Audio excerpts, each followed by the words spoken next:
So one of my favorite movies of all time is Back to the Future. And if you can't tell that by now, with that being said, Back to the Future has one of the scariest, horrifying conspiracy theories ever. And we're going to talk about it for a sec. So before I start, don't forget to like, subscribe, share, hit the notification button, tell your friends about the spooky conspiracy theory. And also go grab snacks, go grab some coffee, and let's talk some spooky conspiracy theory slash horrifying truths about one of your most favorite beloved movies ever. So if y'all don't know about Back to the Future, it's a 1985 classic movie. If you have been following me for a while, y'all know that in my vlog channel, I used to vlog in my old office, and that old office had a Back to the Future poster in the back. One of my favorite movies of all time. Like, y'all don't understand, I am obsessed with that movie. I'm crazy obsessed with that movie. Calm down, Leo, calm down, drink some water.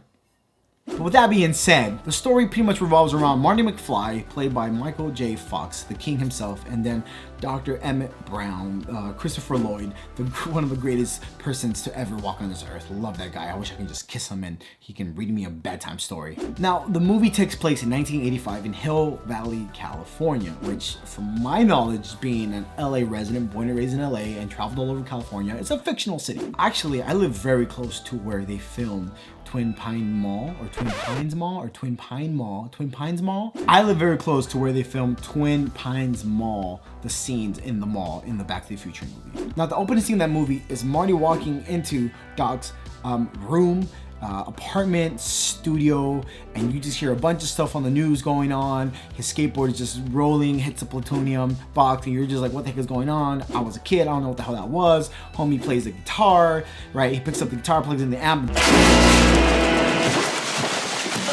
Boom. Now Doc calls Marty in his own home in the office. Marty picks up the call, tells him, hey, meet me at this place at this time. Alarms go off. And then, you know, then cue in Huey Lewis in the news. That's the power of love. That's the power of love. I play bass for a living. I don't sing. Now you know why.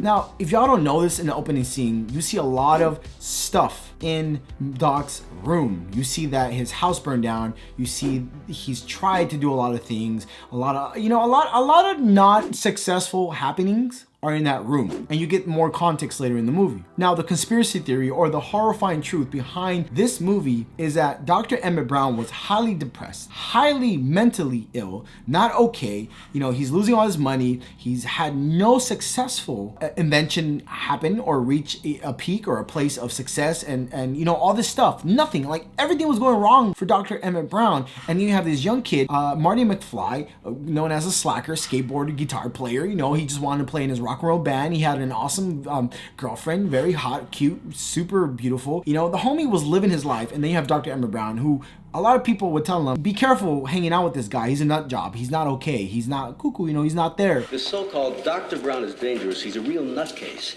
You hang around with him, you're going to end up in big trouble. Oh, yes, sir. Now, the night comes. Dr. Emmett Brown is waiting for him at Twin Pines Mall. Marty McFly pulls up, and he sees what's going on. Now, also, Marty McFly has a VHS recording, videotape recorder or camera, whatever, to film what's happening. But here's the crazy thing, is that every invention that Dr. Emmett Brown has ever done has been a failure. No good. Nothing good. I'm going to repeat that one more time. It's been a failure. And all of a sudden, Dr. Emmett Brown puts Einstein, his dog, into the car. Who will put their dog into so much distress? That's my question. But Dr. Emmett Brown wanted to prove a point. He wanted to be a successful scientist. So it puts him in the car. Zoom, they go off. Homie has a remote controller for the vehicle. So if you don't remember, Dr. Emmett Brown says this: once this car hits 88 miles per hour, you're gonna see some serious shit. My calculations are correct.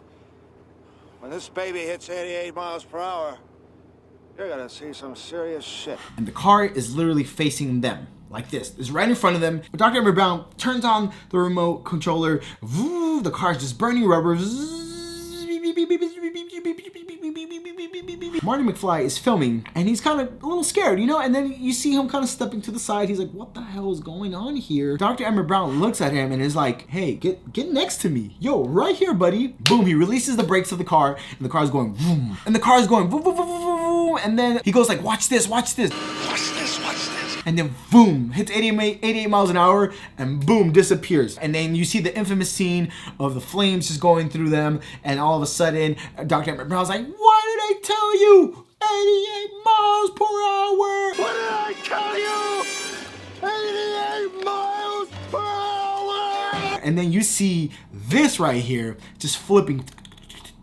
Great cinematography, great movie, great scene. Now here's the crazy part of this conspiracy theory. This is where it takes place, is that Dr. Emmett Brown was willing to kill himself because he was so crazy and so depressed of all his failures that he's like, look, I'm gonna die tonight, either proving this is gonna be a successful experiment or I'm gonna die not proving that this is gonna be a successful experiment. And the worst part is that he was gonna kill his buddy, Marty McFly, right there with himself. He was gonna kill himself and kill his friend Marty McFly because he was crazy. That's why. I've been trying to word this in a different way, but no, the guy was gone. He was mentally not there. So he's like, yo man, if I die, you're gonna die with me because, this is a failure. Wow, that just got really dark.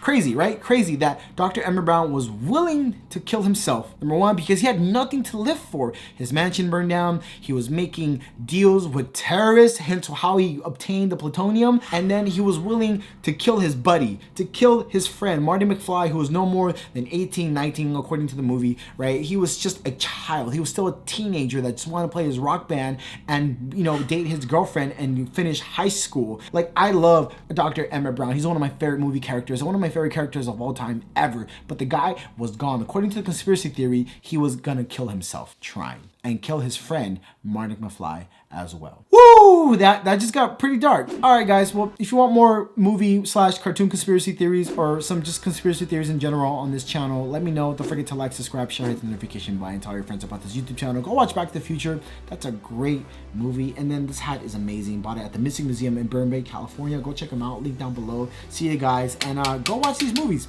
Really good movies. I'm a little depressed that Dr. Emmett Brown was about to kill himself and kill Marty with himself too. All right, bye guys. Bye.